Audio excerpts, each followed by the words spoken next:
제9장.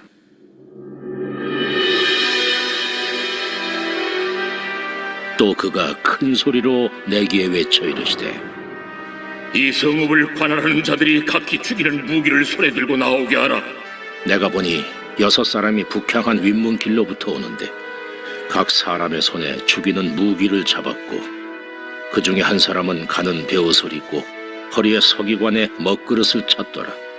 그들이 들어와서 놋 제단 곁에 서더라. 그룹에 머물러 있던 이스라엘 하나님의 영광이 성전 문 지방에 이르더니 여호와께서 그 가는 베옷을 입고 서기관의 먹그릇을 찬 사람을 불러 여호와께서 이르시되, 너는 예루살렘 성읍 중에 순행하여 그 가운데서 행하는 모든 가정한 일로 말미암아 탄식하며 우는 자의 이마에 표를 그리라 하시고 그들에 대하여 내 귀에 이르시되, 너희는 그를 따라 성읍 중에 다니며 불쌍히 여기지 말며 궁유를 베풀지 말고 쳐서 늙은 자와 젊은 자와 처녀와 어린이와 여자를 다 죽이되 이마에 표 있는 자에게는 가까이 하지 말라. 내 성소에서 시작할지니라 하시매 그들이 성전 앞에 있는 늙은 자들로부터 시작하더라. 그가 또 그들에게 이르시되, 너희는 성전을 더럽혀 지체로 모든 뜰에 채우라. 너희는 나가라. 그들이 나가서 성읍 중에서 치더라. 그들이 칠 때에 내가 홀로 있었는지라 엎드려 부르짖어 이르되, 아하, 주 여호와여, 예루살렘을 향하여 분노를 쏟으시오니 이스라엘의 남은 자를 모두 멸하려 하시나이까? 그가 내게 이르시되, 이스라엘과 유다 족속의 죄악이 심히 중하여 그 땅에 피가 가득하며 그 성읍에 불법이 찼나니 이는 그들이 이르기를 여호와께서 이 땅을 버리셨으며 여호와께서 보지 아니하신다 함이라. 그러므로 내가 그들을 불쌍히 여기지 아니하며 궁유를 베풀지 아니하고 그들의 행위대로 그들의 머리에 갚으리라. 보라, 가는 베옷을 입고 허리에 먹그릇을 찬 사람이 복명하여 이르되, 주께서 내게 명령하신 대로 내가 준행하였나이다.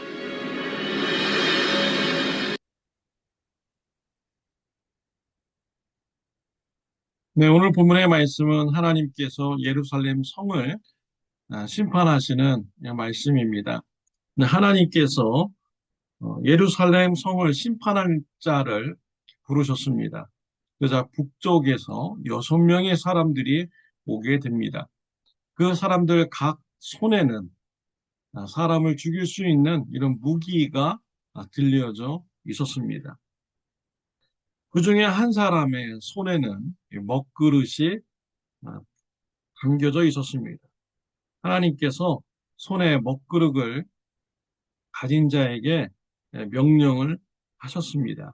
4절 말씀에 보면 여호와께서 이르시되, 너는 예루살렘 성읍 중에 순행하여 그 가운데에서 행하는 모든 가증한 일로 말미암아 탄식하며 우는 자의 이마에 표를 그리라 하시고 라고 했습니다. 먹물을 가진 자에게 예루살렘 성을 다니면서 가증한 일을 행하는 자들을 보고 탄식하면서 우는 자들, 그들의 이마에 표를 하라라고 하였습니다. 이마에 표를 받은 자들은 심판의 때에 그들은 구원을 받습니다. 심판이 임하지 않고 목숨이 살게 됩니다. 그러나 이마에 표를 받지 않는 자들은 예루살렘 성 사람들을 심판하는 사람들에 의해서 모두 다 죽게 되는 것입니다. 하나님의 심판의 때 하나님께서는 그의 백성들을 보호하여 주십니다. 그 심판 중에서 구원받도록 하여 주십니다. 하나님의 인을 받은 자 구원시켜 주셨습니다. 심판의 때에 동일합니다. 하나님으로부터 인을 받은 자는 구원을 받게 되죠. 사랑하는 성도 여러분, 여러분들은 하나님으로부터 인침을 받았습니까? 인침을 받은 자는 심판의 날에 구원을 받게 됩니다. 어떻게 하면 심판 중에서도 구원받을 수 있는 하나님의 인침을 받을 수 있을까요? 에베소서 1장 13절, 14절에 나오고 있습니다. 그 안에서 너희도 진리의 말씀, 곧 너희의 구원의 복음을 듣고 그 안에서 또한 믿어 약속의 성령으로 인치심을 받았으니 이는 우리 기업의 보증이 되사 그 얻으신 것을 속량하시고 그의 영광을 찬송하게 하려 하심이라. 성령의 인침에 대해서 말씀해 주고 있어요. 성령의 인침, 어떠한 자가 받을 수 있습니까? 구원의 복음을 듣고 믿는 자, 그 사람이 바로 성령의 인침을 받게 되는 것입니다. 예수님을 믿습니까? 그렇다면 성령의 인침을 받은 자입니다. 성령님의 인침을 받았기 때문에 심판 중에도 구원을 받을 수가 있는 것입니다. 하나님께서는요, 심판 중에 늘 하나님의 백성들을 보호하여 주시고 구원하여 주셨습니다. 노아 시대 때 세상 모든 사람들을 물로 심판하십니다. 이때 하나님께서는 하나님을 믿는 노아와 그 가족들을 구원하여 주셨습니다. 그리고 세상 모든 사람들은 물로 심판을 하셨죠. 또 애굽에서 이스라엘 백성들을 구원하실 때도 동일했습니다. 애굽의 10가지 재앙을 내렸습니다.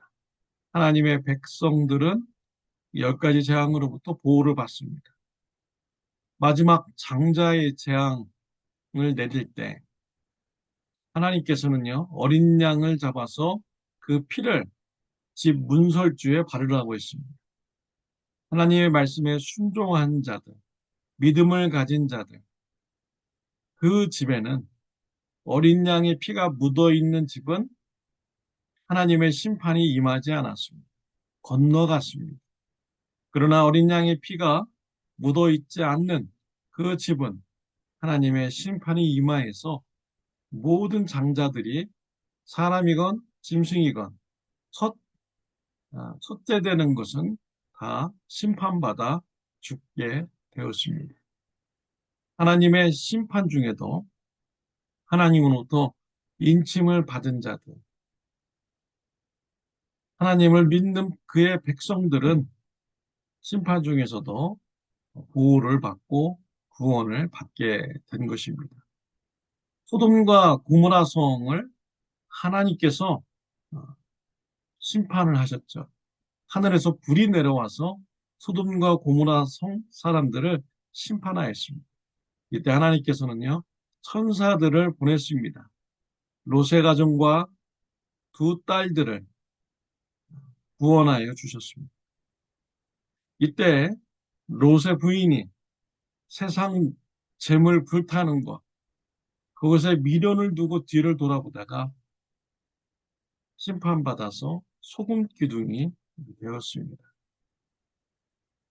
하나님께 속한 자, 하나님께 마음을 둔 자들은 하나님께서 심판날에 보호하여 주십니다.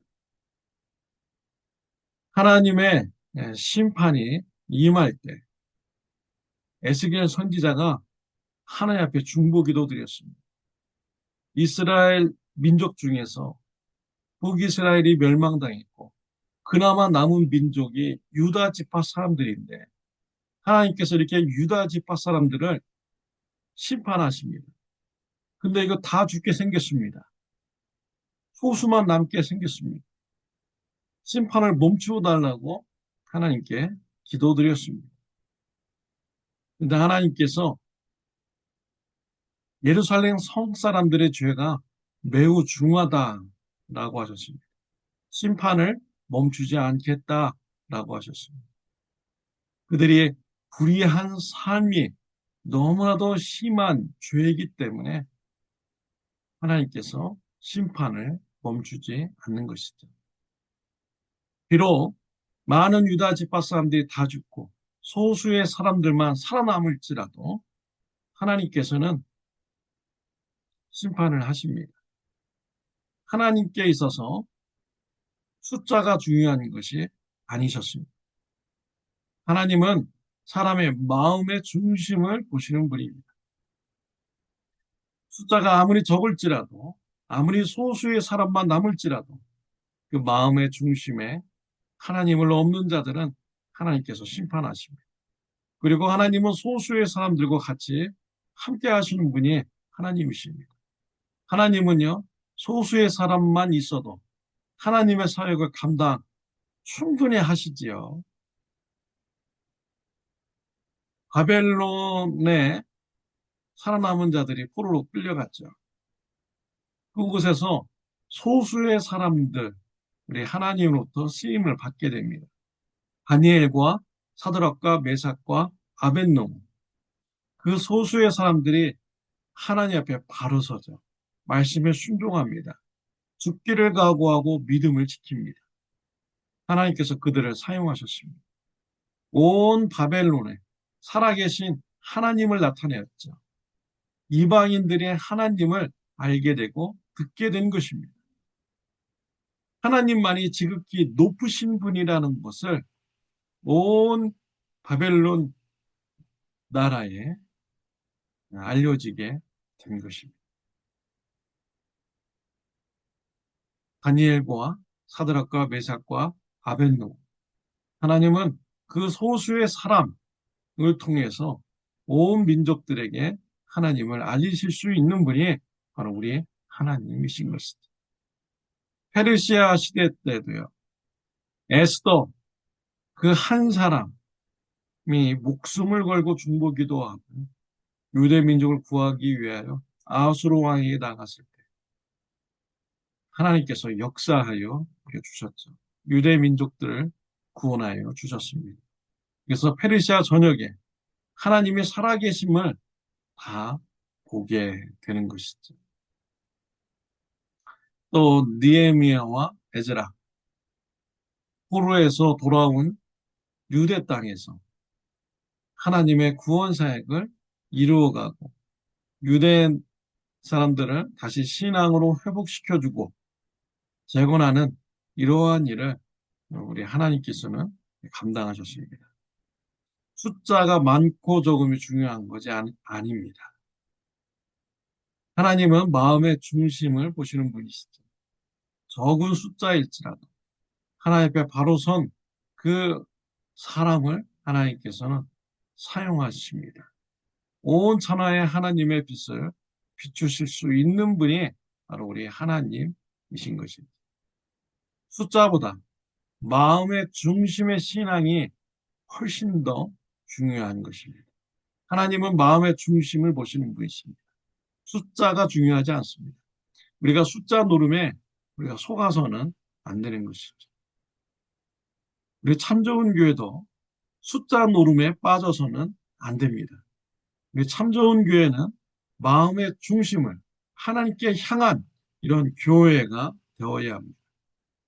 하나님께 향한 믿음을 가지는 마음의 중심을 지키는 교회가 될 때 하나님은 저와 여러분들을 통해서 지역 사람들에게 또 온 세계에 하나님이 살아계심을 나타내고 하나님의 빛을 비추는 일에 참 좋은 교회가 쓰임을 받을 수가 있는 것입니다.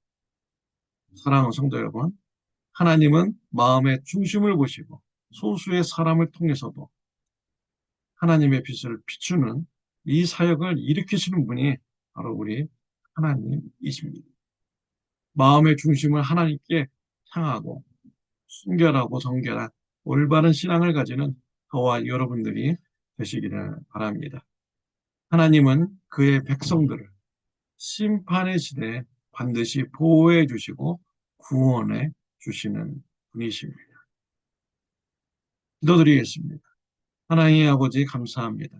우리를 구원해 주시고 심판날까지도 우리와 함께해 주시며 우리를 지켜주시는 하나님이십니다. 하나님, 우리가 마음의 중심을 하나님 앞에 향하게 해주시고 올바른 마음으로 신앙생활하는 자가 되게 하여 주옵소서. 우리가 세상에 눈에 보이는 육신의 종욕, 안목의 종욕, 이생의 자랑에 빠지지 않게 하여 주옵시고 하나님께서 원하시는 순결한 마음을 가지고 신앙생활하는 저 우리 성도님들 되게 하여 주시옵소서. 예수님의 이름으로 기도드렸습니다. 아멘. 좋은 하루 되시기를 바랍니다.